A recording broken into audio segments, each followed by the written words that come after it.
Assalamualaikum warahmatullahi wabarakatuh. Halo sahabat Promkes, salam sehat. Kali ini saya Dina Khairiati dari unit PKRS RSD Madani Kota Pekanbaru akan membahas tentang program imunisasi. Pada saat ini juga telah hadir narasumber kita, Dr. Eka Permatasari, spesialis anak. Baik dokter, silakan perkenalan diri dokter. Terima kasih Mbak Dina.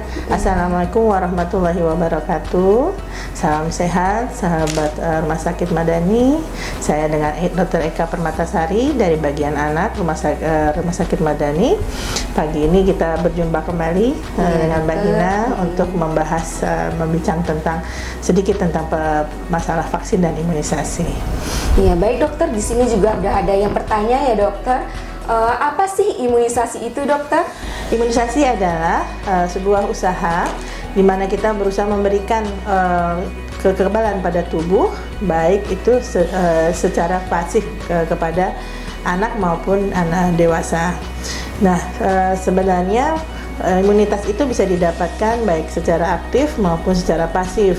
Ya, imunitas yang secara aktif didapatkan biasanya setelah pasien itu menderita sakit, kemudian mendapatkan imunitas setelah dia sembuh.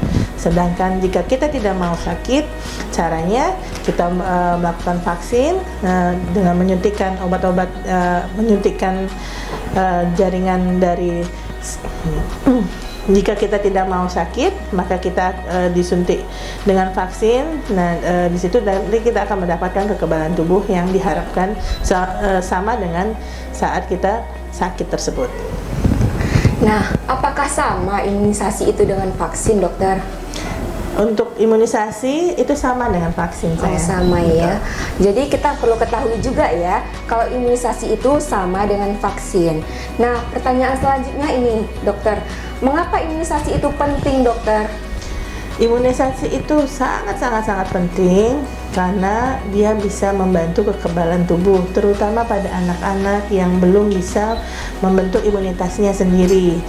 Makanya imunisasi itu dimulai pada saat dia lahir, dari 0 hari hingga minimal itu 2 tahun.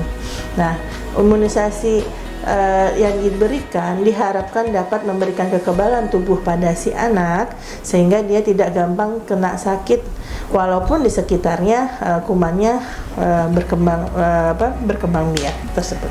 Nah, gitu sahabat-sahabat Promkes. Jadi imunisasi itu juga sangat penting. Jadi nggak boleh nih dilewatin imunisasi ya dokter. Betul sekali. Nah, ini juga ada nih yang dokter yang nanyain, apakah misalnya anak yang minum ASI itu nggak perlu imunisasi atau emang perlu imunisasi juga dokter? Baik, terima kasih Mbak Dina. Bagus banget ini pertanyaannya. Banyak nih yang bertanya seperti itu. Alhamdulillah kalau untuk saat ini sudah banyak ibu-ibu muda yang sangat sadar dengan ilmu pengetahuan dan kesehatan anaknya sehingga memberikan ASI itu sejak dari awal dia lahir hingga bisa mendapatkan ASI eksklusif dilanjutkan sampai 2 tahun. Tapi ini tidak memberikan kekebalan pada si anak seperti kekebalan yang diberikan saat imunisasi. Jadi tetap harus diberikan imunisasi sesuai dengan jadwal. Nah, dengar tuh sahabat Promkes. Jadi, kalau imunisasi itu kalau harus diberikan pada siapapun terhadap anak 0 sampai 2 tahun. Jadi meskipun anaknya udah diberi ASI, juga tetap harus diberikan imunisasi. Begitu ya, dokter? Betul. Nah, ini juga ada nih bunda-bunda, kadang sahabat Promkes juga yang perlu bertanya, bagaimana jika anaknya sakit? Apakah perlu diimunisasi juga, dokter? Baik, untuk kondisi sakit tersebut kita harus membedakan apakah anak ini dalam kondisi sakit berat atau dia hanya sakit ringan. Kalau pada kondisi berat itu jelas merupakan kontraindikasi atau tidak boleh diberikan imunisasi pada anak tersebut saat itu. Tapi jika dia menjelang sembuh, masa recovery, atau misalnya hanya sakit ringan, atau misalnya dia alergi sehingga dia kadang suka batuk pilek dan sifatnya tidak sangat mengganggu, itu imunisasi bisa diberikan. pengecualian bahwasanya jika anak-anak yang demam, mungkin untuk imunisasi memang kita tunda terlebih dahulu. Iya, berarti untuk pemberian imunisasi itu tergantung dari kondisi anak ya dokter. Kalau misalnya sakitnya udah agak parah, jika batuk, pilek itu bisa ditunda imunisasinya ya dokter. Bukan berarti kita nggak berikan imunisasi ya dokter. Betul sekali. Selanjutnya nih dokter Eka, bagaimana jika imunisasinya tertunda atau mundur dari jadwal? Apakah masih bisa diberikan imunisasinya? Ada pepatah yang mengatakan bahwasanya terlambat itu lebih baik daripada tidak sama sekali. Betul. Nah, berarti artinya walaupun kita telat memberikan imunisasi, mundur atau tertunda, itu nggak apa-apa diberikan imunisasi dibanding nggak diberikan sama sekali. Itu gunanya untuk kesehatan tubuh anak ya dokter. Betul. Jadi Mbak Dina, ada namanya di istilah medis itu namanya catch up immunization. Catch up ya dokter. Nah, jadi kalau misalnya untuk bunda-bunda yang kelewatan imunisasi anaknya, apakah karena ada anak sakit sebelumnya ataupun kondisi yang lain sehingga anak kita tidak mendapatkan imunisasi saat itu, tetap boleh datang ke pelayanan kesehatan untuk mendapatkan, kita kejar imunisasinya. Jadi imunisasi yang dulu tidak diulang kembali. Jadi kita lanjutkan saja imunisasi yang tertunda saja. Oke, baik dokter. Nah, dengarkan ya sahabat Promkes. Selanjutnya nih kita lanjut dengan pertanyaan berikut ya dokter. Berdasarkan PMK nomor 42 tahun 2013 pasal 3, ada imunisasi yang wajib dan pilihan nih. Mengapa ada imunisasi yang wajib dan juga yang ada yang pilihan nih dokter? Baik, terkait imunisasi wajib dan pilihan ini mungkin juga terkait juga dengan kebijakan nasional, di mana cakupan untuk imunisasi ini sebenarnya sangat banyak, sangat tinggi kebutuhannya. Untuk imunisasi yang wajib ini bisa di-cover oleh pemerintah dikarenakan untuk pendanaannya sudah mencukupi. Dan ini juga yang bersifat vital pada anak, dan jika tidak diberikan dia akan berisiko untuk kesakitan maupun mortalitasnya juga tinggi pada anak tersebut. Nah, untuk yang pilihan ini direkomendasikan oleh dokter anak Indonesia untuk diberikan kepada anak mulai dari usia 2 bulan hingga seterusnya. Itu dikarenakan saat ini pemerintah masih mencoba mengkaji untuk memasukkan kembali ke bagian ke imunisasi wajibnya. Oh gitu. Ya, karena kan kemungkinan pembiayaan ini kan tidak sedikit, jadi pembiayaan ini sangat besar. Untuk yang terakhir-akhir ini sebelumnya sudah sempat dimasukkan untuk yang Japanese encephalitis, itu sudah dimulai untuk diwajibkan di bagian Bali dan sekitarnya. Nah, untuk yang terbaru PCV itu sudah mulai direkomendasikan untuk menjadi imunisasi wajib untuk anak-anak mulai dari usia 2 bulan. Oh gitu ya dokter. Jadi untuk imunisasi wajib itu, nah itu tergantung juga dari kebijakan pemerintah atau kebijakan nasional. Baik ya dokter. Nah, ada juga yang bertanya nih dokter, kan anak-anak itu pada bayi juga lebih sering kita dengar terkena campak.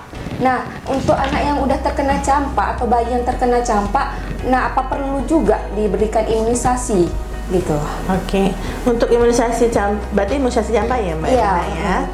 Untuk imunisasi campak ini sendiri sebenarnya kita itu wajib hukumnya pada anak 2 bulan dan dilanjutkan untuk 2 tahun untuk boosternya. Nah, jika anak menderita penyakit campak sebelum 9 bulan atau setelah 9 bulan, tetap diberikan imunisasi campak sesuai jadwalnya.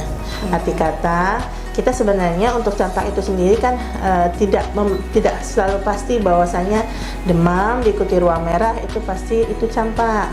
Nah, jadi istilahnya untuk meyakinkan bahwa kita sudah terimun dengan campak, kita melakukan vaksinasi campak. Dan vaksin campak ini bisa diberikan pada anak-anak yang pernah terkena campak saat dia minimal 1 bulan setelah pos campak tersebut. Oke, baik. Nah, jadi untuk pemberian imunisasi campak juga harus diberikan pada bayi atau anak yang sudah terkena campak. Nah, ini pertanyaan terakhir, dokter. Apakah terdapat imunisasi dengan demam dan tanpa demam, lebih baik yang mana? Kan seperti imunisasi DPT. Iya, DPT dokter. Itu kan ada yang demam, terus ada juga yang nggak demam gitu ya dokter. Jadi lebih baik yang mana sih sebenarnya gitu? Kalau saya pada prinsipnya lebih baik yang imunisasinya lengkap. Apakah dia dengannya demam maupun dengan yang tidak demam. Karena sifatnya sebenarnya demam tidak demam ini individual banget pada setiap anak-anak. Seperti kalau yang saat ini yang di pemerintahan kita beredar dengan pentabio tersebut, kemungkinan demam anak itu sekitar 20% setelah disuntik. Kalau misalnya untuk yang paten itu bisa sampai 2% kita turunkan untuk risiko demamnya. Tapi anak mana yang akan terkena demam atau tidak, kita tidak bisa memilihnya seperti itu. Jadi tetap kita bekali obat demam. Dan kemungkinan saran saya ketika kita sudah memulai imunisasi tersebut, contohnya dengan vaksin A yang mungkin saat itu kita ada yang demam, terus kita ingin untuk berikutnya biasanya kita akan tetap sarankan dengan vaksin yang sama sampai boosternya.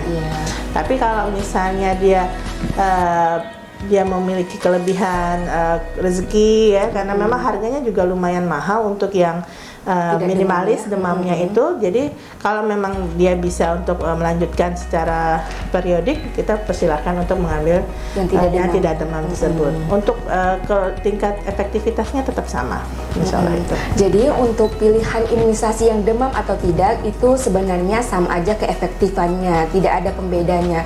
Cuma saja dengan kalau misalnya imunisasi yang tanpa demam itu bukan berarti tidak tanpa demam, dia lebih minimalis atau berkurang, tidak ada halaknya gitu demamnya ya dokter. Dari penjelasan tadi dokter, berakhir pertanyaan yang terakhir tadi ya dokter. Nah sekarang kita ambil poin penting dari imunisasi. Poin penting dari imunisasi itu apa sih dokter?